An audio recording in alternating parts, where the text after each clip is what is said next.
The marketing space, if you're not using AI just yet, you have to do it. You have to figure out how to implement it within your process, within your processes, how to tech enable your product, being a service with the help of AI, because you're gonna be irrelevant soon. And welcome to a new episode of Digital Coffee Marketing Brew. And I'm your host, Brett Dice. If you could please subscribe to this podcast on all your favorite podcasting apps, give a 5-star review. It really does help with the rankings. Let me know how I am doing. But this week, we're going to talk about digital marketing and AI, the thing that we can never get away from ever.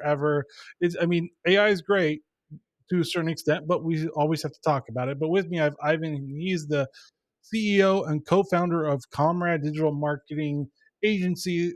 He's a respected digital marketing firm with prominent locations in Chicago, Miami, and Austin, recognized for his visionary leadership. Ivan steers the company with a strategic focus that keeps it at the forefront of industry trends with consistently exceeding client expectations. Welcome to the show, Ivan. Well, thank you so much, Brad. I'm glad to be here. Yes, and the first question that's all my guests is, are you a coffee or tea drinker? Actually, both. I like my coffee in the morning to get my energy level up, and then midday I usually go for a green tea cup as well. And then at night I could easily go with decaffeinated, something herbal. Let's call that fake coffee, but I mean, to each his own. Yeah, but it goes well. And I gave a brief summary of your expertise. Can you give our listeners a little bit more about what you do? Absolutely. So as you mentioned already, I am the CEO and one of the partners at Comrade Digital Marketing. We at Comrade, we help local service businesses grow using inbound marketing strategies. We're truly experts in search engine marketing, and we focus on three main pillars. First, creating high performance websites that are built for conversions. Second pillar is SEO and content marketing. And finally, a paid search that attracts top of the funnel potential customers. Got you. And how has AI transformed digital marketing strategies in the recent year? And what emerging AI technologies do you see as a game changer for the industry? So definitely AI has been a talk for quite some time, even before ChatGPT. I was part of roundtable where various marketers were concerned with potential power of AI because of all the developments that were happening. As soon as ChatGPT became popular, obviously we started using it as one of the tools. We uh, Number one, obviously, we use it in content development, keyword research, and some of the SEO deliverables. We don't write content specifically with the help of ChatGPT exclusively because we're concerned that eventually Google is going to get rid of or is going to devalue all the content that's generated by the robots. And there are ways to fake it, there are ways to make it more human, and so on. But our approach is we use content editors who are real people, right? And who are subject matter experts who review the draft of the content that's generated with specs that are provided by our team, and all the content that's then generated with ChatGPT, and then personalize it at various necessary points and so on to ensure that it's first of all, the tone of voice is right. It represents our customers.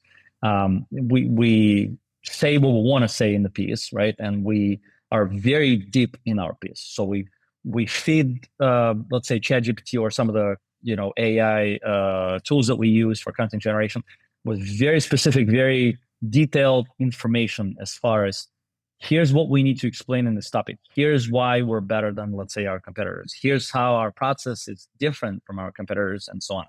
So at the end, our piece of content is not generic. And that's what most of marketers get nowadays is they quickly generate a piece. It's very generic. It's like many other pieces of content that's generated by the same AI, and it doesn't have any value. We believe that this content is no longer going to be prioritized by Google, going to be devalued. So that's obviously area where we had to jump with our, with the AI, because why wouldn't we? I mean, it saves us a ton of time. It provides us with ability to be more cost effective. We, had to let let go of a few writers that were no longer efficient. Instead, we're focused more on content editing and so on. And then, secondly, we use AI for our internal automation processes, which AI is great when it comes to repetitive processes or repetitive pieces of work. So, one of the areas where we have implemented AI successfully, which is great, we every single month we provide a report to our client where we explain what was done for the previous month in terms of activities, as well as what kind of results we generated over the past month. In that report, we usually provide a breakdown of how many marketing qualified leads we generated for specific channels. Let's say it's paid search or SEO and so on. So we have team members that manually review every single lead, qualified it, and then tally it up all together and put it all in the form of a report for our client. Using AI as sort of a machine learning algorithm that can do it for us and replace human beings.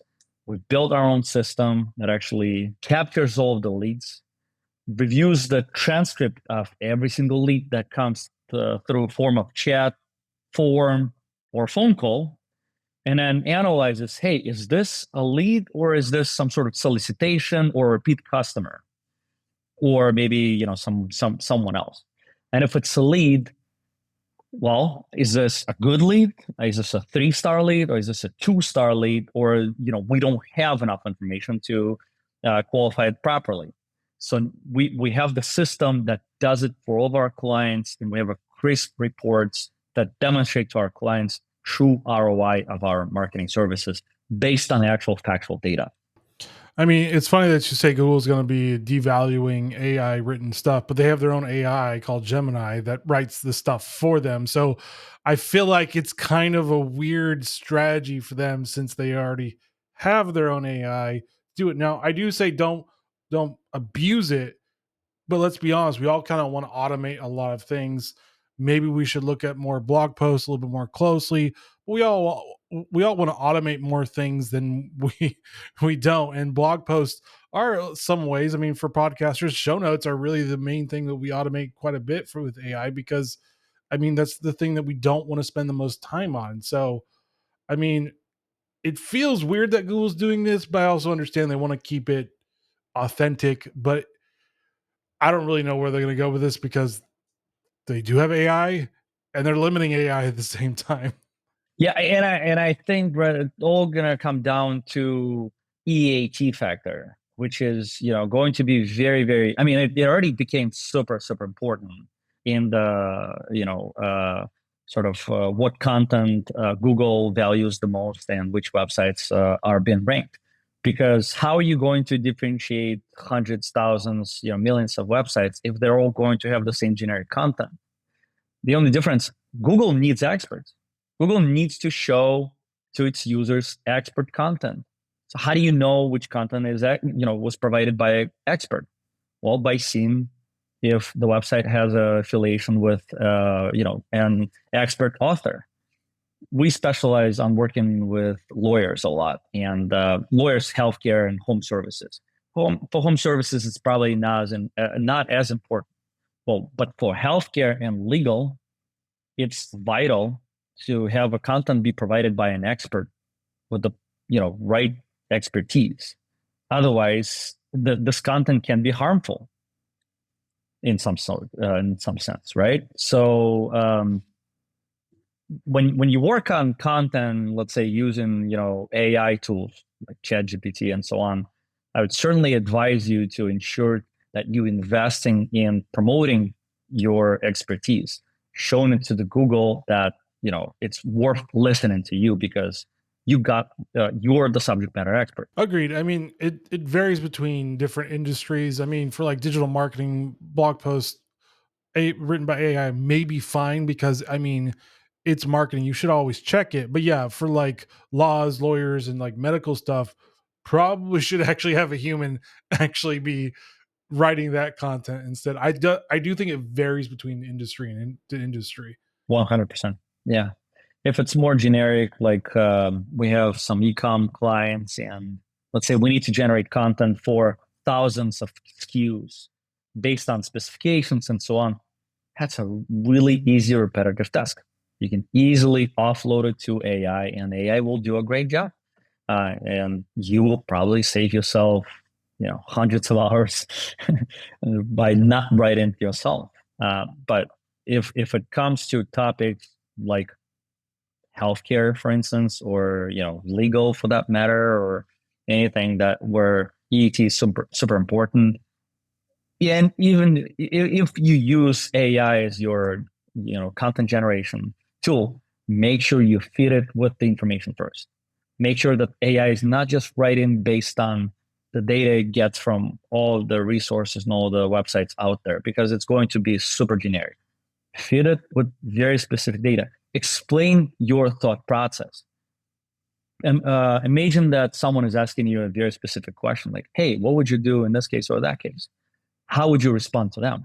Feed this information to AI so that AI can provide a more detailed, more crisp answer. Gotcha. And so, I mean, moving on to like, what are some of the unconventional digital marketing tactics that you found to be surprisingly effective? Well, we always stick to the foundation, right? The foundation is you need to make sure your content has a great quality. If it's not, then most likely your dwell time is not going to be good, and Google will see it, and Google will deprioritize those websites, right? Then things like backlinks. Backlinks are super important still. I mean, it's the fundamental piece. We see definitely a shift in which backlinks work nowadays versus a year ago. So we prioritize more of citations and getting quotes from various high quality places that have very high rankings. In the past, we would just buy a ton of links from industry specific websites, mid tier links, not very expensive, and it would do the job. Now it doesn't work quite as well. So we have to rely on more of an organic backlinks. So for many of our clients, what we do is we have all kinds of statistics. For us, we do that as well. For instance, we have blog posts that are very appealing to places that cite our information. As far as like digital marketing stats, according to Comrade, so and so many websites are using blah, blah, blah, blah. So we generate those articles so that our pieces can be picked up by journalists and so on. So that's as far as the backlinks. Technical SEO, that's also a fundamental piece. Google constantly updates its algorithm, and recently we noticed that very slow websites have been prioritized quite heavily. One of our main websites for one of our brands, we have neglected for some time, and it's been working fine. All of a sudden, it's seen a huge dip. So we started digging around, and we found that the technology hasn't been updated lately. So the core web vitals are, quite low. They're not passing. So we had to work on that. So it all comes down to fundamentals. It's not like there's one silver bullet, item that you can work on, and all of a sudden it's going to give you the results. EAT is a very important factor too. So we constantly sharpen our knowledge, and we constantly look at how's the Google algorithm is reflecting on the growth of our client websites nowadays, and what do we need to change in our algorithm? What do we need to change in our process to stay on top of the trend?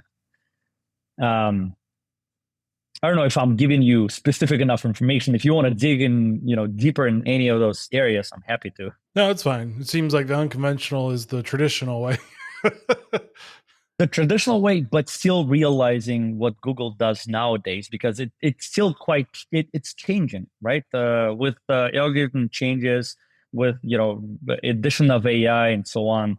Like you have to be little more focused. You have to be a little more specific and a little more intentional. With all the AI content now being shown in the Google search results, with Search GPT coming out, we as SEO specialists, for instance, now faced with the question: how are we going to make sure that our content is going to appear in Search GPT, not only Google, but also Search GPT or Perplexity, for instance? I don't know if you tested Perplexity. It's not quite as good yet, but I think eventually it's going to be a serious competitor to Google. Yeah, I've tested that Claude Llama. I've tested quite a bit of the different models.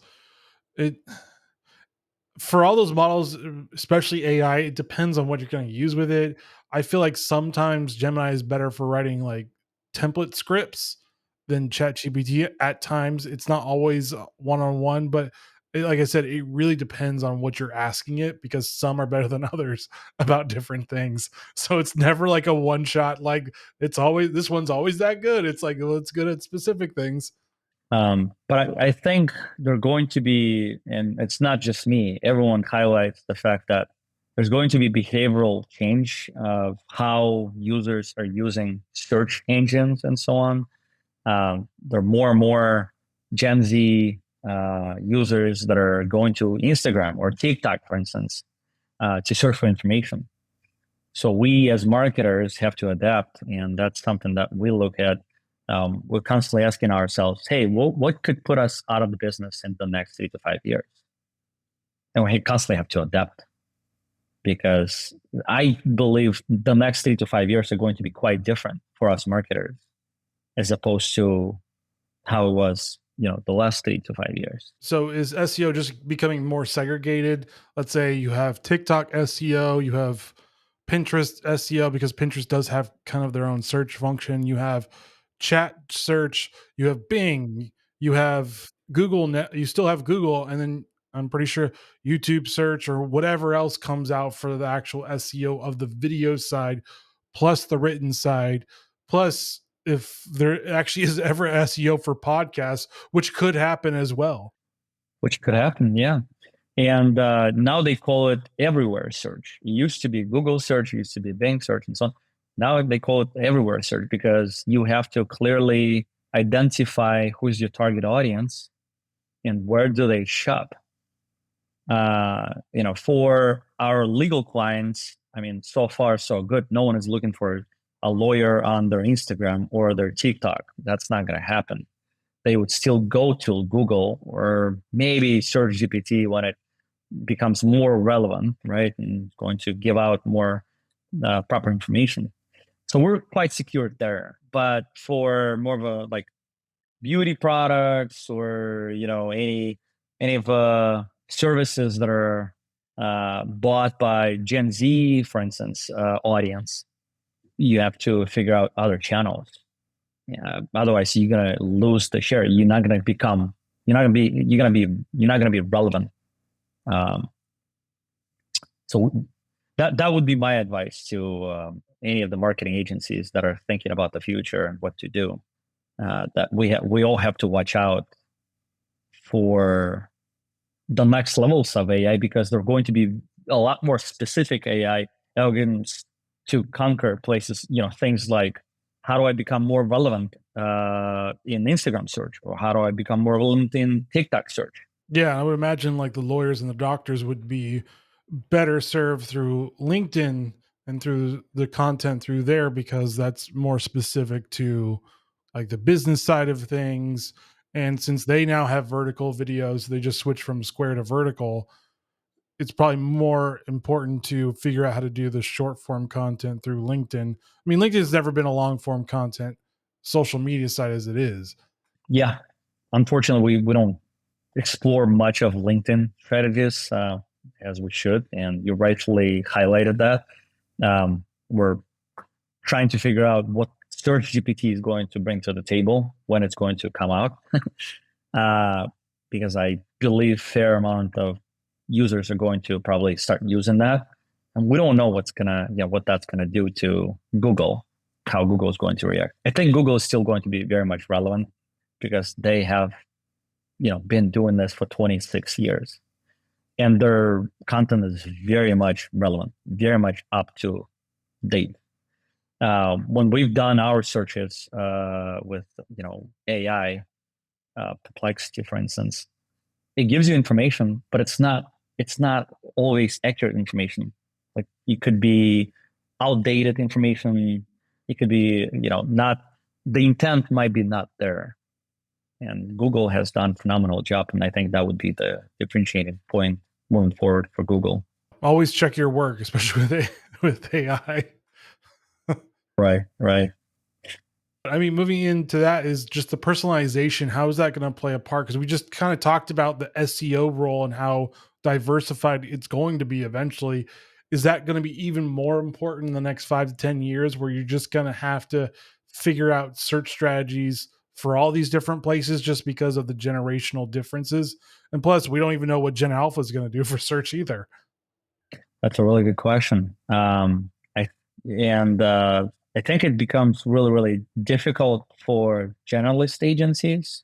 We have been a generalist agency for our first 12 years of our development of our journey, and it became quite difficult when you market an e-com that sells beauty products, or when you market a law firm, or when you market a healthcare, let's say, med spa practice. The behavior is quite different. The target audience is quite different. The approaches are quite different. So we build a focus that we need to niche down, and I think that's what, in order to be successful, I think marketing agencies just have to find their niche. Just have to figure out what does it mean in terms of their industry. What does AI going to do to their industry in the next 3 to 5 years, and start preparing now, start building towards it. But if you're a generalist agency, there's just no way you can be on top of all of that. Instead of just saying you're a digital marketing agency, maybe eventually they should look at being like, hey, we specialize in podcast marketing, we specialize in AI marketing, we specialize in SEO, local SEO, or whatever else comes up. That could be one way of specializing, or it could be vertical specialization. It could be, hey, we specialize in legal marketing, and we know everything about that. We know how your target audience is searching for you. We know how they make decisions. So we built in, the process that builds every single necessary component in order to capture your audience, convert your audience, then nurture your audience, and then eventually sell them your services. And that's what we're trying to do. But the reason why we chose legal, home service, and healthcare, because the recipe is quite similar. They're still very much local service businesses. EAT factor is quite important, right? So we were able so far generate results with pretty much the same strategy. In the future, might not be possible, so we might have to get even more deeper and become specialists, not only in legal, for instance, but very much in like subset of legal. Let's say just personal injury, or subset of healthcare. Let's say just med spas, or just eye surgeons, for instance, right? Because once again, there might be different behaviors within the healthcare space or within the legal space. But I think in order to be successful, you have to specialize. You have to become hyper focused, and you have to show your expertise. And when you speak with the potential client or with the existing client, it's really easy to make an assumption that, wow, he really understands our industry. He really understands, or she really understands, our gaps, our what we're struggling with. And this strategist or this specialist really knows how to get me my results. And I mean, when we're talking about SEO and the different ones, how important is video marketing going to start playing when we're talking about SEO and video and everything? Because everybody loves video. Everybody wants to watch video. I mean, YouTube isn't popular because it just was YouTube. It's because there's so much video and so much information you can learn, or entertainment as well. So how important will video marketing eventually be when it seems like everything's being taken over by video? Our team believes it's going to be vital in order for you to dominate search. That's going to be one of the personalization factors, right? Like everyone can generate content, written content, but not everyone can generate an effective video content. And if you have both, then you're going to be a lot more effective and a lot more relevant. As a matter of fact, YouTube has been number two search engine for quite some time and still is very much relevant. So generating content for YouTube, optimizing content for YouTube, there's a separate SEO optimization for YouTube videos, right? Like super, super important. Um, the challenge with that is for us marketers, if we work with many clients, like I'm not gonna lie, most of our clients are not going to generate video content. They just don't have time. Especially if we talk about lawyers, for instance, they don't think it's important. They're always busy in the court. They always tell us, well, this is, content generation is your job, but obviously we can't generate video content for them. So that becomes a problem. How do you make a video content for, uh, your clients? What are the ways out there? And I know there are AI tools in the video content space that are eventually going to help us do that, right? With, you can just plug in some script, uh, put a video or a picture of your client, and then it's going to look like that, person is given the speech. It's not even that as well, but how will people react to it when more of that becomes prevalent? Because I've seen the tools. They do have virtual like presenters, I guess the best way of saying it, that will you can tell it what to say and will say it to you, but how will people react to it when it eventually becomes like a prevalent, mostly good tool? I don't think they're that good right now. I think they still have, just like AI, they have a ways to go. I've used like AI generation for video stuff, and the thing I typed in could barely get it right, and it wasn't good. It's not there yet. Yeah, yeah, for sure, 100%. But eventually, I mean, if we talking about 3 to 5 year horizon now, I think we'll get there with how fast the technologies are developing. So for like those that are in the marketing industry or starting to get in, how important is it for them to understand how to use AI right now? Because we've been talking about it a lot, and it is a disruptor. Whether we like it or not, it's a disruptor. Oh, it's a must. Oh, if you're in the marketing space, if you're not using AI just yet, you have to do it. You have to figure out how to implement it within your process, within your processes, how to tech enable your product, being a service with the help of AI, because you're gonna be irrelevant soon, and we're going to see acceleration of AI technology in the next 3 to 5 years. That's my prediction, and I'm more than sure I can bet on it. So if you're not implementing AI right now, it might be a little too late down the road. I mean, some agencies will probably keep the relationships with the happy customers, and that's gonna work out great for them. But if we're talking about future, if we're talking about scalability, if we're talking about ability to acquire new clients in the future, it's gonna be really hard because there are going to be other marketing agencies, competitors with an edge over you being an AI.